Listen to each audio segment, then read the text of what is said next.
17절에서 26절, 또 고린도 후서 5장 17절 두 곳을 보시겠습니다. 사도행전 21장 17절입니다. 예루살렘에 이르니 형제들이 우리를 기꺼이 영접하거늘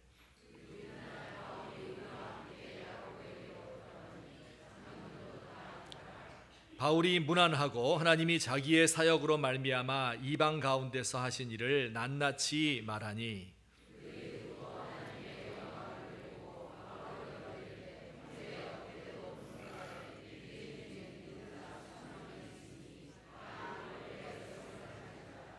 내가 이방에 있는 모든 유대인을 가르치되 모세를 배반하고 아들들에게 할례를 행하지 말고 또 관습을 지키지 말라 한다 함을 그들이 들었도다. 우리가 말하는 이대로 하라. 서원한 네 사람이 우리에게 있으니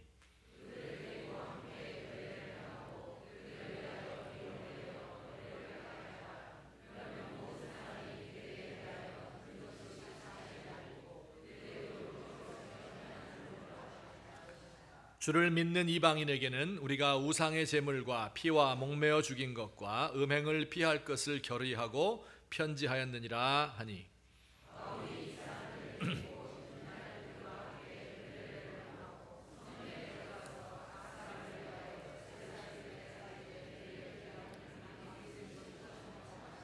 아멘. 고린도 후서 5장 17절 말씀 잘 아시는 유명한 구절인데 우리 같이 읽겠습니다. 그런즉 누구든지 그리스도 안에 있으면 새로운 피조물이라.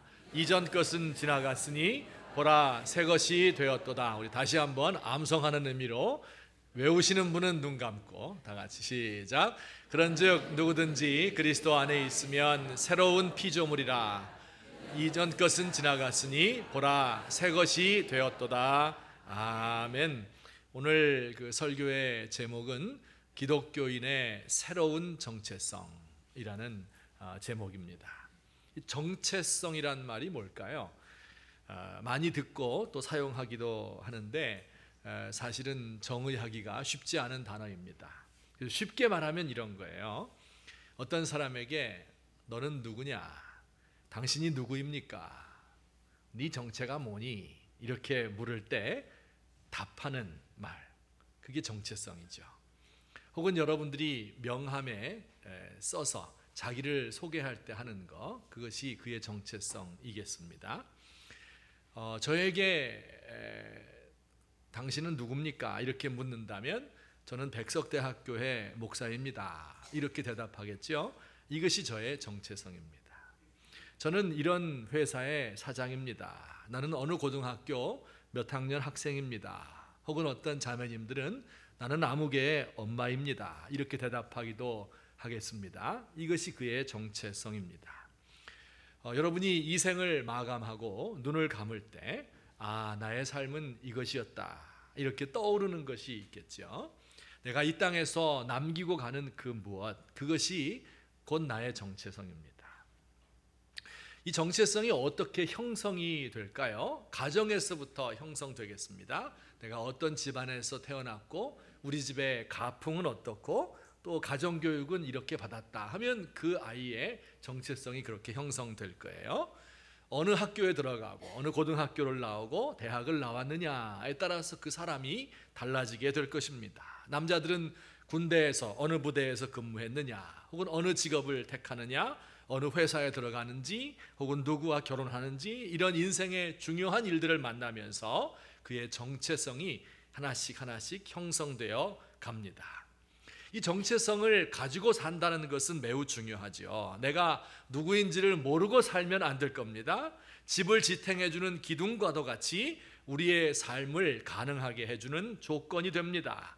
정체성을 똑바로 가진 사람은 목표가 분명하지요.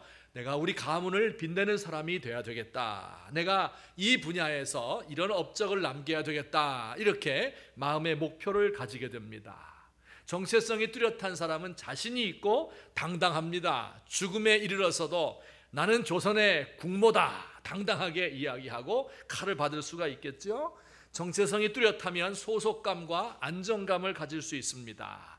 대기업에 취직하면 그래서 먼저 그 사람이 우리 회사의 사람이다 하는 것을 각인시키기 위해서 교육을 받죠. 유니폼을 입히죠. 공동체 훈련을 하죠. 그래서 몇 달 동안 훈련을 받고 나오면 아, 내가 삼성맨이구나, 내가 현대맨이 되었구나, 이렇게 자기 스스로 정체성을 확립하게 됩니다.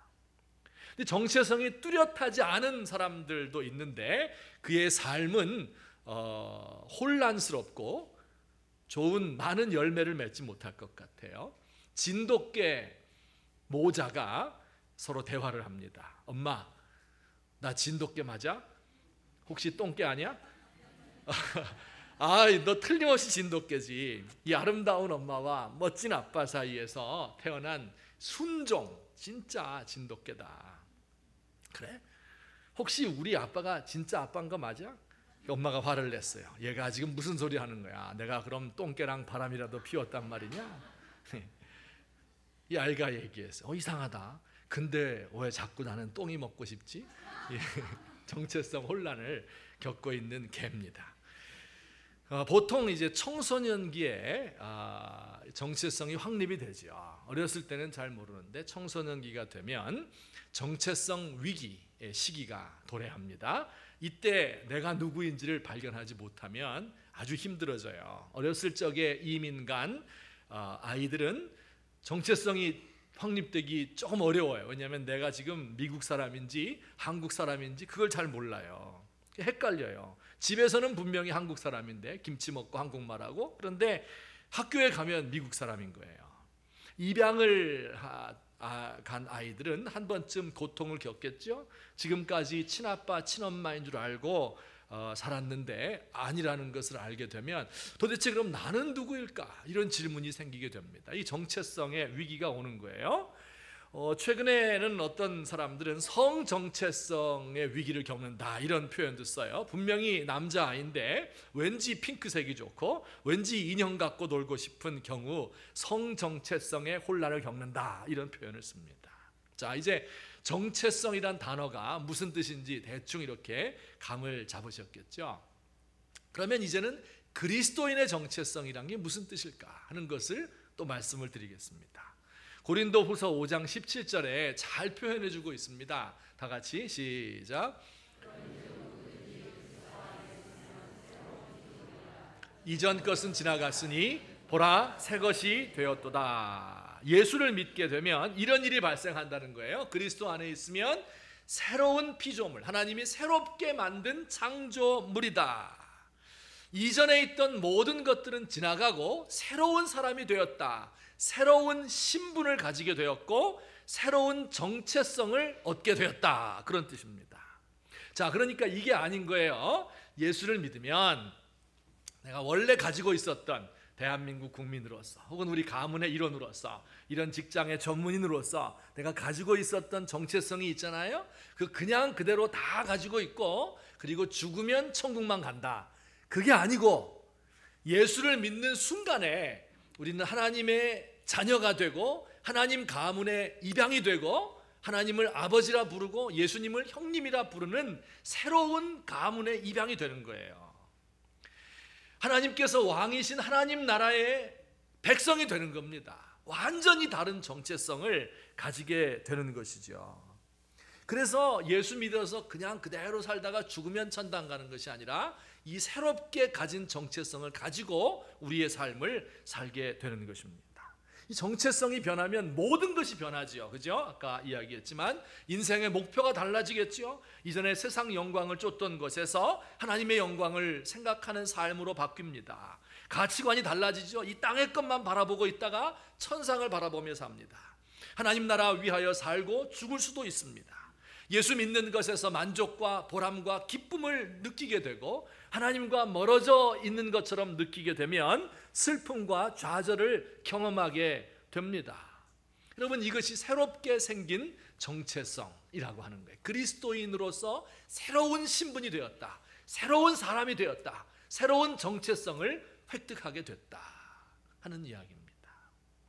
자, 그런데 오늘 좀 생각해 보고자 하는 것은 이렇게 새롭게 받은 그리스도인으로서의 정체성과 세상에서 원래 가지고 있었던 혹은 지금도 가지고 있는 그 정체성과 어떤 관계에 있는가 하는 게 좀 어려운 질문입니다. 예컨대 예수 믿는 사람이 하나님 나라의 백성이 되었으면 한국인으로서의 나는 없어진 것일까?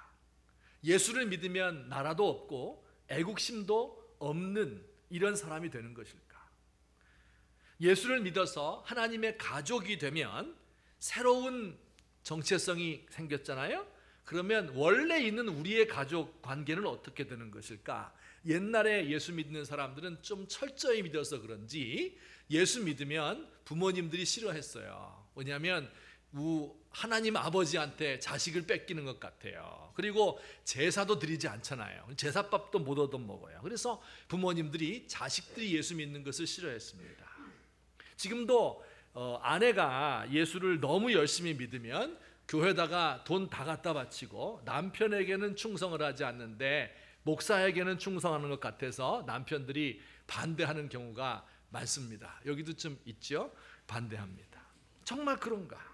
이런 질문이에요. 어린아이들이 학교에 들어가면 새로운 명찰을 받고 젊은이가 군대에 가면 군번을 받아서 군인으로서의 정체성을 가지죠. 이들이 직장에 들어가면 직장인으로서의 정체성을 강요받습니다. 그러면 거기에 얼마만큼의 충성을 바쳐야 되는가? 이런 문제예요. 우리 교회에서 전도사님으로 학생들을 가르치다가 지금은 목사님이 돼서 다른 교회로 간 분 중에서 이용중 목사님이라는 분이 있습니다. 이분은 서울대학교를 졸업하고 KBS 공채에 합격해서 기자가 되었어요. 그래서 제가 가만히 생각해 보니까 텔레비에서 한두 번 본 것 같아요. 그런데 그 당시에 이제 KBS에서 추구하는 가치가 있죠. 그리고 그 회사의 문화가 있죠. 강요하는 게 있죠. 그것이 도저히 그리스도인으로서는 맞지 않는 것이다 해서 갈등을 하게 되고 많은 고민 끝에 직장을 포기하고, 좋은 직장이죠 뭐, 포기하고 오랜 세월 직업이 없이 고생하다가 신학교에 들어가고 목사가 된 사람이 있습니다. 그리스도인으로서의 새로운 정체성과 과거의 신문기자, 방송기자, 이 정체성 간에 이 어떻게 해야 될지 이것이 어려운 케이스입니다. 아마 지금도 우리 젊은 직장인들 가운데서 비슷한 고민을 가지고 계신 분들이 있을 거예요. 내가 이렇게 직장생활 하는 거, 그리스도인으로서 이렇게 사는 거 맞나? 혹은 사업을 하고 계신 분들 중에서도 기업인으로서의 정체성과 그리스도인으로서의 정체성 사이에서 고민하는 분들이 많으실 것입니다. 만약에 우리가 이런 고민을 하나도 하지 않고 계신다면 둘 중에 하나일 것 같아요. 아직 예수님을 못 만난 거예요. 그래서 예수님 안에서 새로운 정체성을 경험하지 못한 겁니다. 아니면 세상을 너무 모르거나, 둘 중에 하나입니다. 세상이 요구하는 정체성에 충실하게 사는 것과 그리스도인의 정체성을 가지고 사는 것은 엄청난 갈등과 투쟁의 연속일 수밖에 없어요. 세상이 이렇게 악하고 사람들의 생명을 하찮게 여기고 하나님의 나라 가치가 짓밟히는 곳인데 이곳에서 편안하게 살고 여기서 아무 갈등도 없이 산다고 하는 것은 진정한 그리스도인이라고 말하기는 어렵겠습니다. 오늘 설교는 이런 고민을 하고 있는 분들을 위한 것입니다. 그리스도인으로서 내가 이 땅에서 어떻게 살아야 될 것인가, 굉장히 거창하고 넓은 것이죠. 이 세상에서 내가 가지고 있는 직업인으로서, 기업인으로서, 선생으로서 혹은 국가의 국민으로서 가지고 있는 정체성과 예수 믿는 정체성과는 어떤 관계에 있는가 하는 것을 말씀을 통해서 설명을 드리고자 합니다. 두 가지로 나누어서 말씀드리겠습니다. 우선 첫째, 다 같이 읽겠습니다. 시작.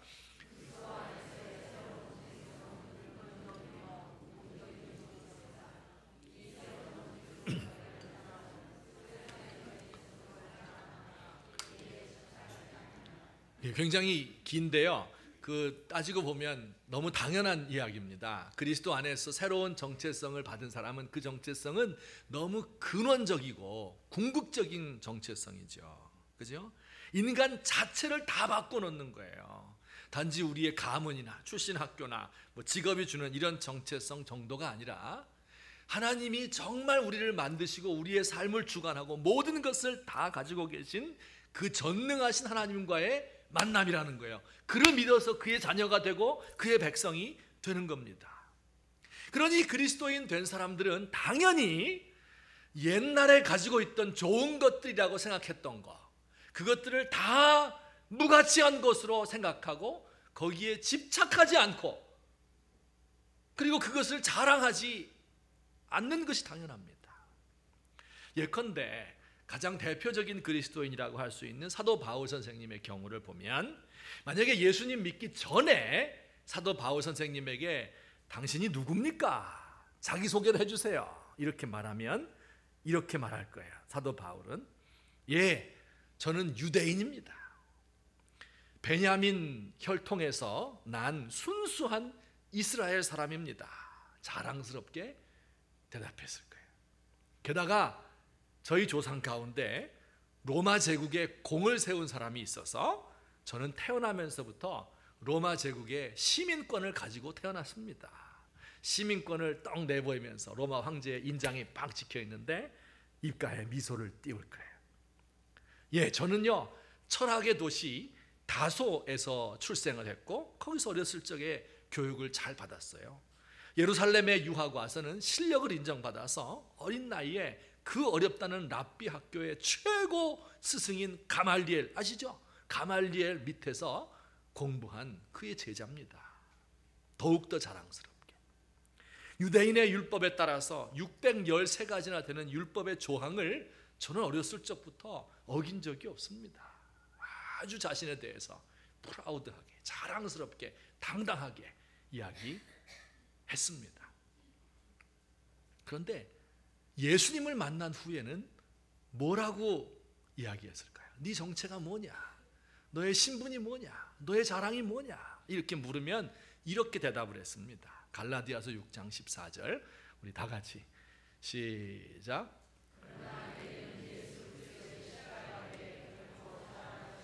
할렐루야. 내게는 예수 그리스도의 십자가 외에는 결코 자랑할 것이 없습니다. 사람들 볼 때 저 갈릴리 촌구석에서 난 저 예수, 그가 십자가를 지고 죽었다, 십자가란 말만 들어도 소름이 끼치고 저주의 상징인 그 십자가에 못 박혀 죽은 그 예수를 나는 자랑합니다. 이렇게 뚜렷하게 분명하게 이야기를 했습니다. 그리고 이 세상에 자기가 가지고 있었던 그 모든 좋은 것처럼 보이는 이 정체성들은 다 쓰레기입니다. 쓰레기통에 버려야 될 것입니다. 이야기했어요. 그것에 집착하지 않았습니다. 오늘 성경 말씀 사도행전 21장에 보면요, 사도 바울 선생님 유대인 출신이잖아요. 그런데 예수를 믿은 후에 자기의 가문과 전통과 율법과 할례와 조상들과 성전과 이런 것들을 다 무가치한 것으로 여겼어요. 율법을 지키고 예루살렘 성전에서 예배하는 게 최고의 가치였었는데 그게 가치가 없다, 지나간 것으로 여겼습니다. 오히려 이방인을 전도하는 데는 해가 되는 것으로 생각을 했지요. 자, 그런데 이번에는 유대인 그리스도인들을 만났는데 그 중에 어떤 사람들은 아직도 성전에서 예배드리고 율법 지켜야 된다 이렇게 생각하는 분들을 만났습니다. 그러자 사도 바울은요, 거리낌 없이 나도 율법 지킨다, 나도 성전에 들어간다 하면서 또 성전에 들어가서 예배하는 모습이 나와 있습니다. 이들과 화해와 일치를 이루기 위해서 기꺼이 자기가 믿는 바를 포기한 거예요. 여러분, 이게 예수 믿는 사람의 자유입니다. 아무데도 집착하지 않는 거예요. 본질적인 게 중요하지. 예수님 믿고 사람들 사랑하며 사는 것, 가장 본질적인 것이죠. 이게 중요하지 그 외의 것에 대해서는 관용했어요. 그래도 좋고 저래도 좋고 거기에 집착하지 않는다 하는 이런 자유로운 마음을 가졌습니다. 여러분, 저와 여러분의 자랑거리가 뭡니까? 어느 가문 출신이다, 명문대학 출신이다. 여러분, 그게 자랑이 될 수 있습니까?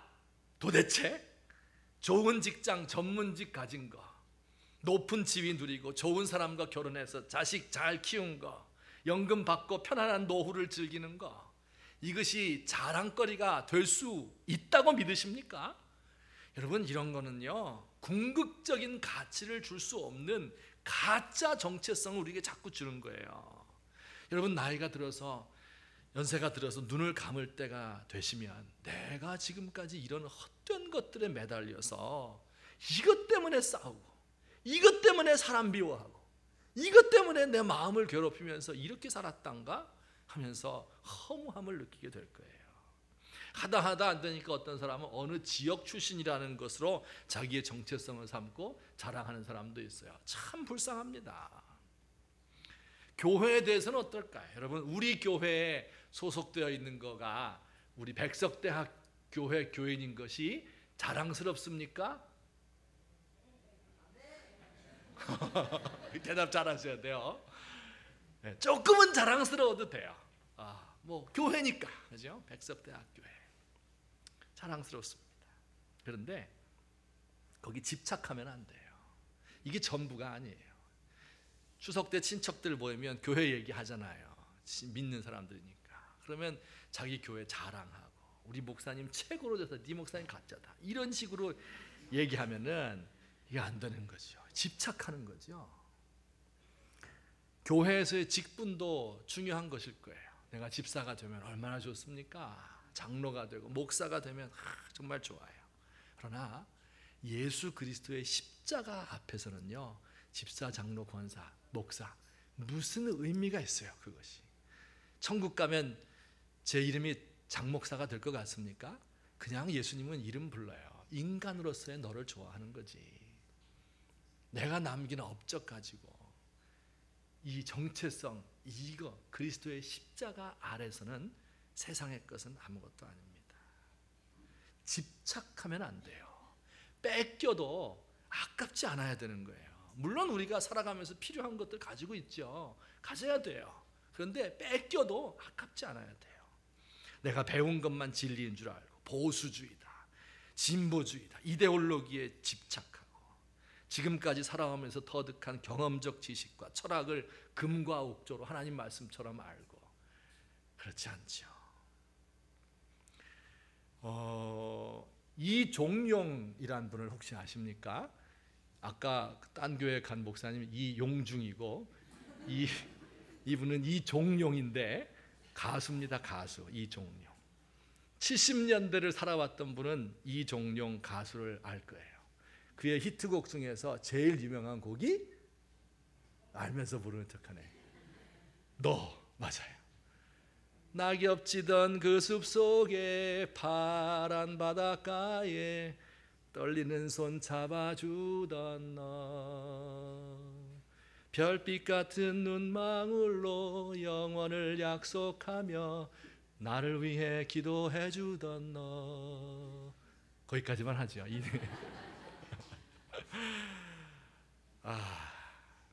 얼마나 좋은 노래인지. 그리고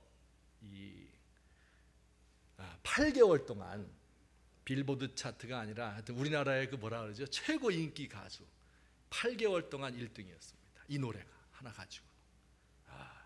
근데 대마초 폈어요. 그래서 인기 대상 그 수상 받아야 되는 트로피 대신에 쇠고랑 차고 감옥 갔습니다. 근데 감옥 속에서 하나님을 만났어요. 네. 그래서 새로운 정체성을 부여받은 거예요. 여러분, 이 사람의 목표가 뭐였어요? 이 사람의 정체성이, 이종용 그럼 뭐예요? 너 가수 이거잖아요. 최고의 인기를 누리고 있어요. 근데 그 인기 떨어지려고 그러니까 이제 이게 불안해서 대마초 먹은 거 아니겠어요? 그죠? 근데 예수님 만나고 난 뒤에 이렇게 고백을 했어요. 유명한 가수가 되는 것이 무슨 의미가 있는가? 하나님께 영광을 돌릴 수 있다면 이게 내 인생의 기쁨이며 만족이다. 너무 쉽게 할 수 있는 말이죠. 어디나 다 들을 수 있는 얘기인데 이게 진짜 한 사람의 인생이 이렇게 된 거예요. 이 가수로서 최고의 목표를 가지고 거기 정체성을 부여, 이걸 자랑스럽게 생각하고 집착하다가 안 될 것 같으니까 대마초 피고 이렇게 했던 사람이 바뀌어서 예수 믿고 새로운 사람이 되었어요. 그가 너 그 노래를 더 이상 부르지 않고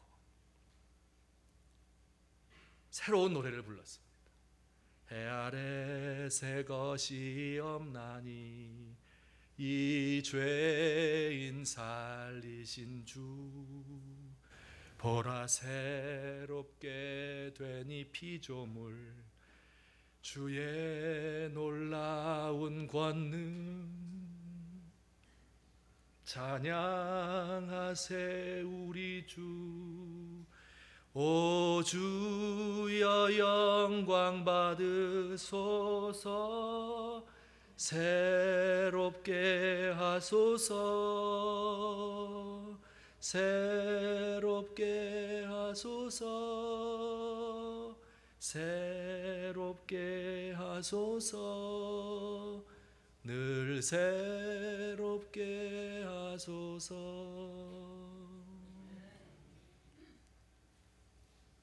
낙엽지던 그 숲속에보다 이 음악성이나 혹은 그 가사의 감칠맛이나 이런 건 떨어지겠죠. 하지만 이 노래는요, 생명이 있는 노래예요. 사람을 살리는 노래예요. 이 차이가 있는 거죠. 제가 지난 한 두어 달 동안 또 특별히 이제 기도하면서 이 한두 주 동안에 많이 생각한 것이 있습니다. 정말 내가 하나님 살아계신 것을 믿고 있을까? 정말 예수님이 내 구주인 것을 입술로만 고백하는 게 아니라 설교만 하는 게 아니라 진짜 믿고 있을까? 오늘날 우리 대한민국의 교회가 정말 살아계신 주님을 믿고 있는 것일까? 아니면 나 자신을 믿고 거기에다 그냥 예수 믿으면 천당 가야지 이렇게 생각하고 있는 것인가? 내 정체성이 완전히 바뀌게 되었을까? 정말 주님을 믿음으로 내가 이전에 가지고 있던 모든 것이 쓰레기와 같고 배설물과 같은 것으로 여기게 되고 있는 것일까? 그런데 그렇게 사는 사람들이 꼭 이렇게밖에 살 수밖에 없나?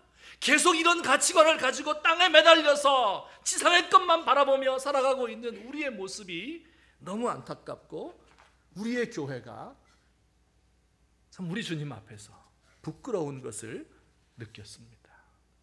우리 사랑하는 귀한 성도님들, 우리 이것을 곰곰이 생각해 봅시다.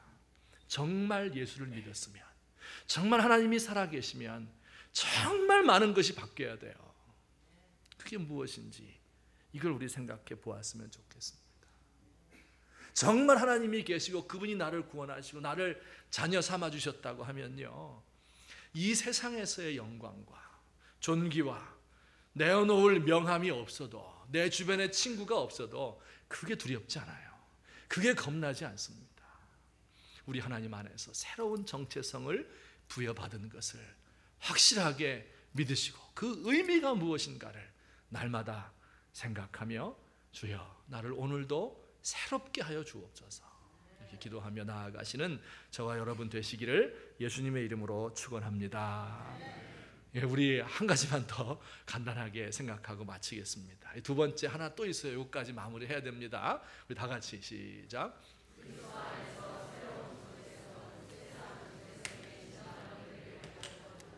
옛 정체성이 없어진 게 아니다 그 말이에요. 우리의 가문의 한 사람이다 이게 없어진 게 아니라 새 그리스도인으로서의 정체성을 가진 사람은 그러면 우리 가문이 진짜 어떤 가문이 되어야 되겠냐 이거 생각한단 말이에요. 애국심, 나라 사랑하는 마음이 없어진 것이 아니라 진짜 나라 사랑하는 게 무언지를 새로운 정체성으로부터 배우게 된다는 겁니다. 제가 예를 들어 설명을 드릴게요. 여러분, 중국의 교회는요 크게 둘로 나뉘어집니다. 하나는 삼자교회라고 부르고 또 하나는 가정교회라고 불러요. 다 알고 계시죠? 삼자교회, 가정교회.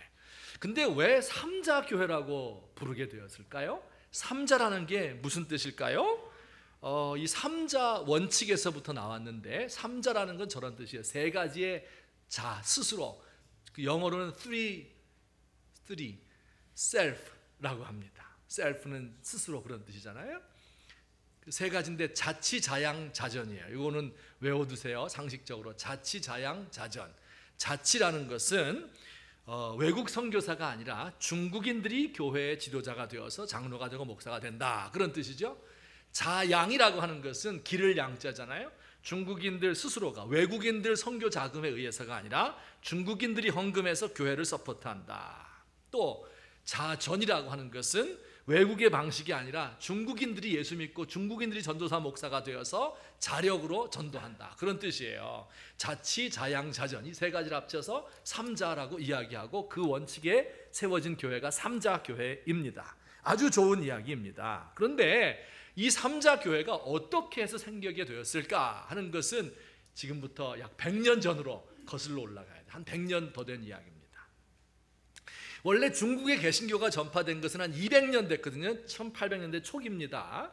그 뒤로 100년 동안 영국과 미국 또 그 외의 서구 나라들에서 선교사들이 활발하게 복음을 전해서 수천만 명이 예수를 믿게 됐어요. 중국 사람들이요. 19세기 말 1900년대가 될 때까지. 자, 그런데 이렇게 기독교인 인구가 많아지고 기독교의 세력이 강하게 되니까 이런 문제가 생긴 겁니다. 어떤 문제냐면 기독교가 이렇게 급속하게 확산되다 보니까 그리고 서양에서 막 들어오잖아요. 그러니까 중국의 전통이, 중국이 가지고 있는 그 정체성이 무너질 것을 염려한 지식인들이 백성들에게 예수 믿으면 안 된다, 이거 서양의 종교다, 우리 잘못하면 서양에 다 뺏긴다, 이렇게 해서 복음을 못 믿게 한 겁니다.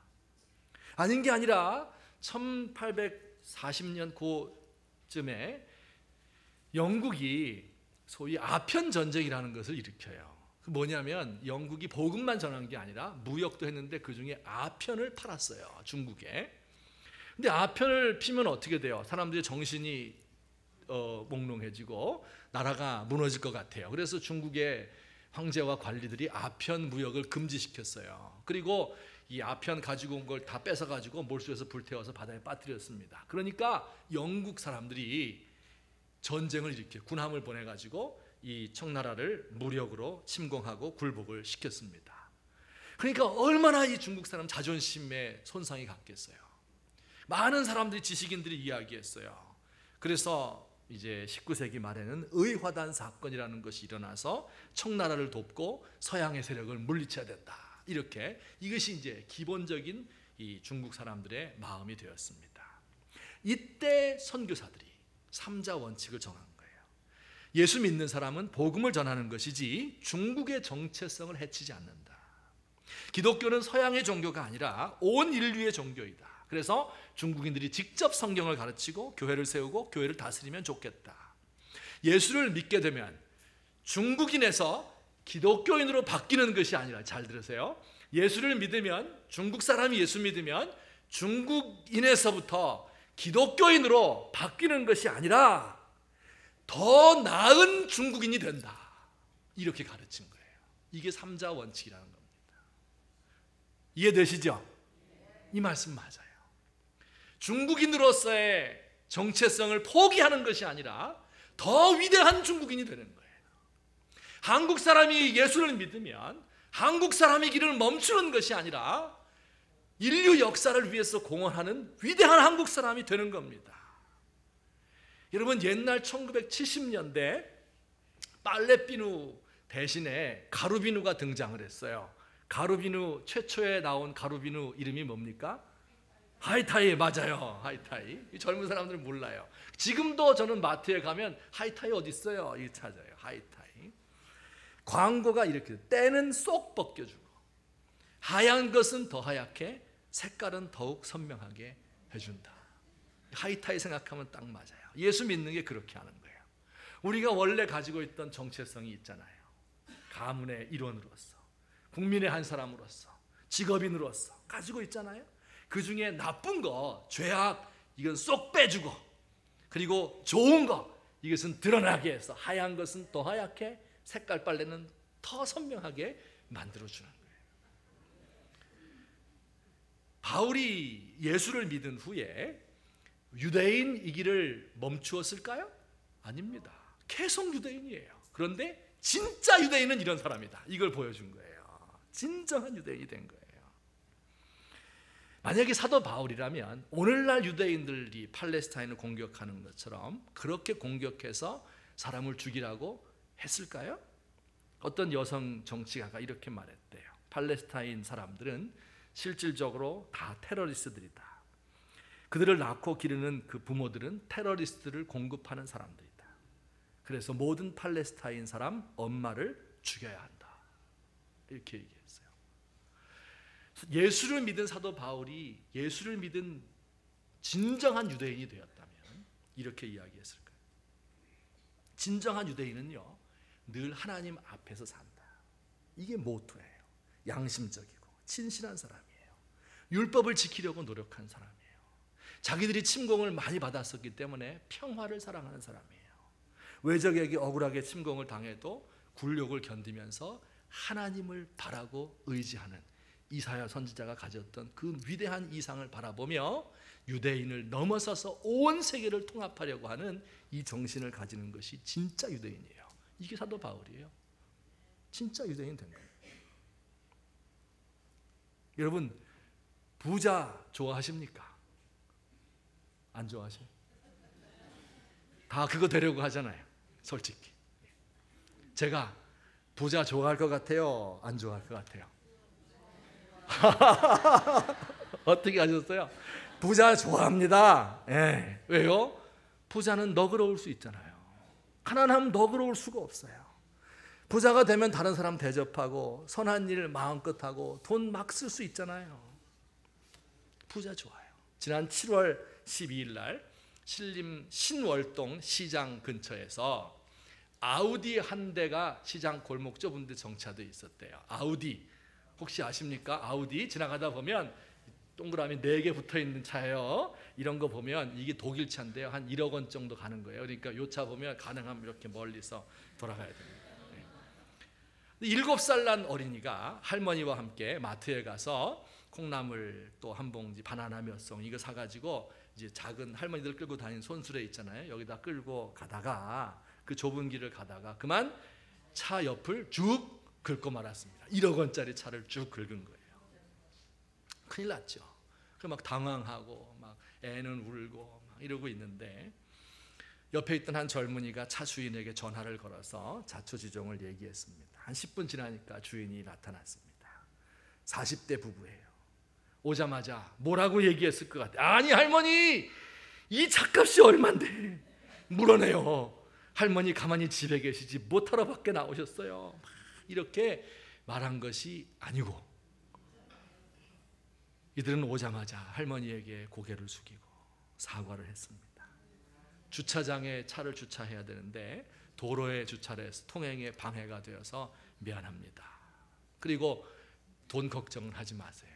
손자 우는 아이를 잘 달래 주었다고 합니다. 이게 진짜 부자예요. 돈이 있으니까 이렇게 할 수 있잖아요. 얼마나 좋아요. 제가 여러분에게 축복합니다. 우리 교회 나오는 성도들 다 돈 많이 버시고 부자 되시기를 주의 이름으로 축원합니다. 그래서 이렇게 너그러운 사람 되는 거예요. 여러분, 부자 되면요, 예수 믿는 부자가 어떤 사람인지를 보여줘야 돼요. 예수 믿는 정체성을 가진 그리스도인 부자는 이런 거다.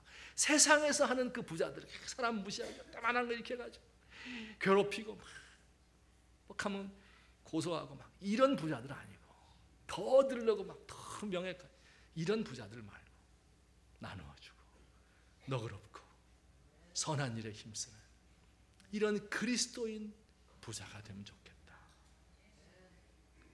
우리 박근혜 대통령께서 우리나라는 국가 대개조를 이루어야 합니다. 정말 옳은 이야기를 했어요. 개조되지 않으면 안 돼요. 국가적인 개조가 이루어져야 돼요. 근데 그 방법이 어떻습니까?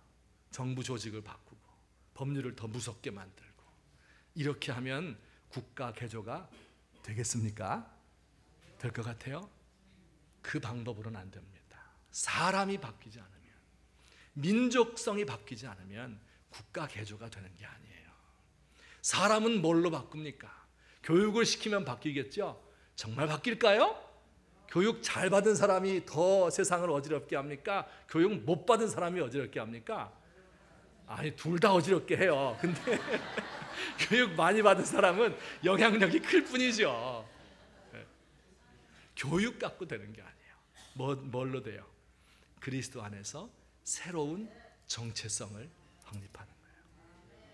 이 정체성을 가지면 그리스도인으로서 정치하는 게 뭔지, 그리스도인으로서 기업하는 것이 뭔지, 그리스도인으로서 선생님이 된다는 것이 무슨 뜻인지, 그리스도인으로서 의사가 되고 변호사가 되고 전문직을 가진다는 것이 무엇인지가 더욱더 선명하게 드러나게 될 때, 그때 비로소 국가가 개조되게 되는 것입니다.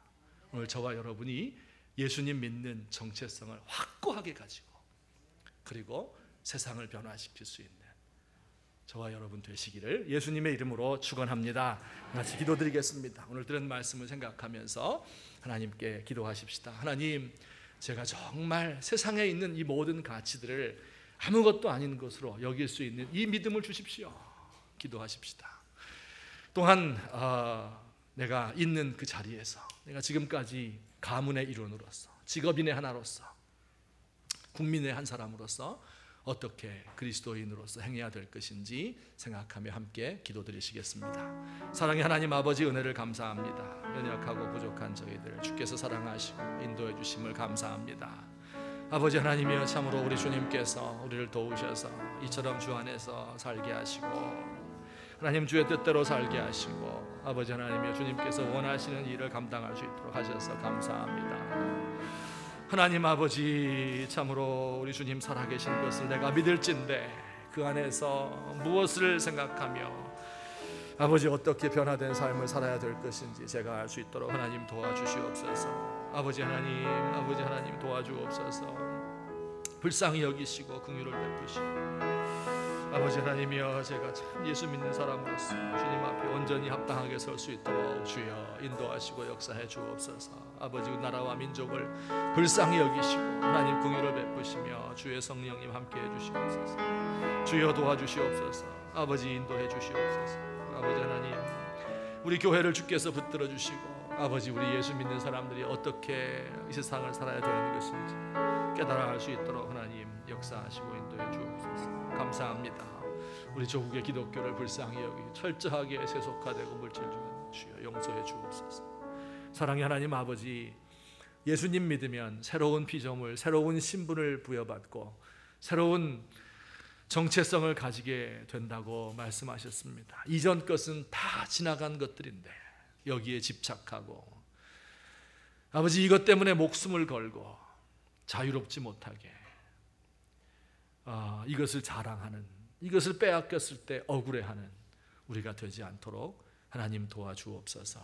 예수 믿는 사람으로서 이 땅에서 우리의 가정의 한 사람으로, 또한 국민의 한 사람으로 어떻게 살아야 할 것인지 주께서 우리에게 은총을 더하여 주옵소서. 가르쳐 주옵소서. 예수님의 이름으로 기도합니다. 아멘. 우리 아까 이종용 이분이 불렀던 해 아래 새 것이 없나니 함께 찬송하시겠습니다.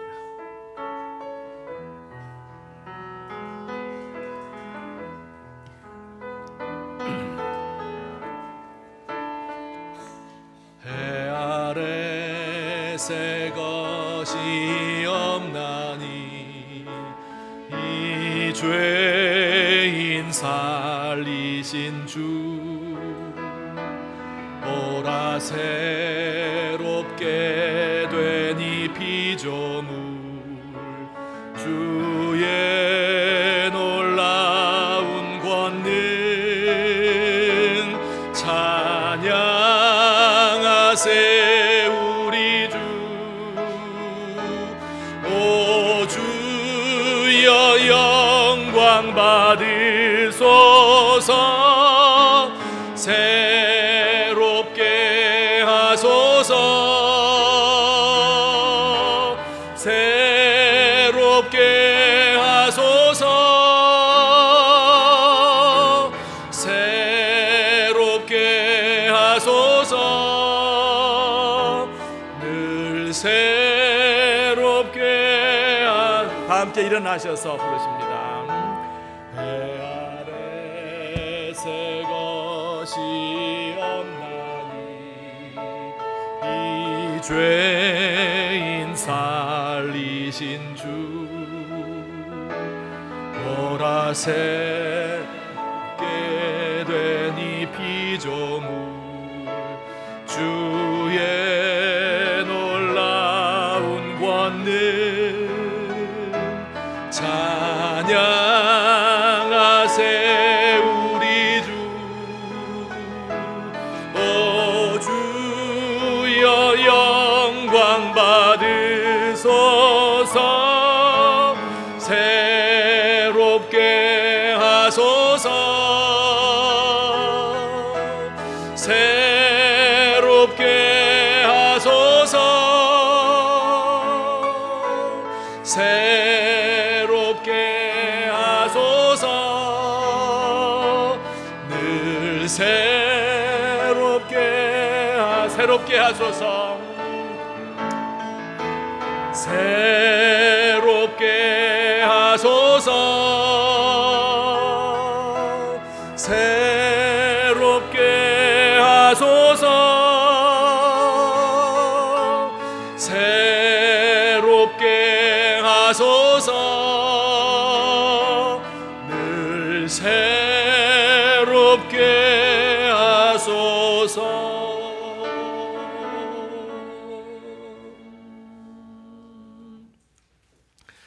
사랑의 하나님 아버지, 우리 주님께서 십자가에 죽으심으로 우리가 새로운 피조물이 된 것을, 새로운 신분을 받게 되고 새로운 정체성을 얻게 된 것을 주님 앞에 감사드립니다. 우리의 만 입이 있어도, 우리의 일생을 다하여도 감사를 표현할 수가 없사옵고, 우리의 삶과 죽음을 모두 바친다고 하여도 주님의 은혜에 만분의1도 감당할 수가 없나이다.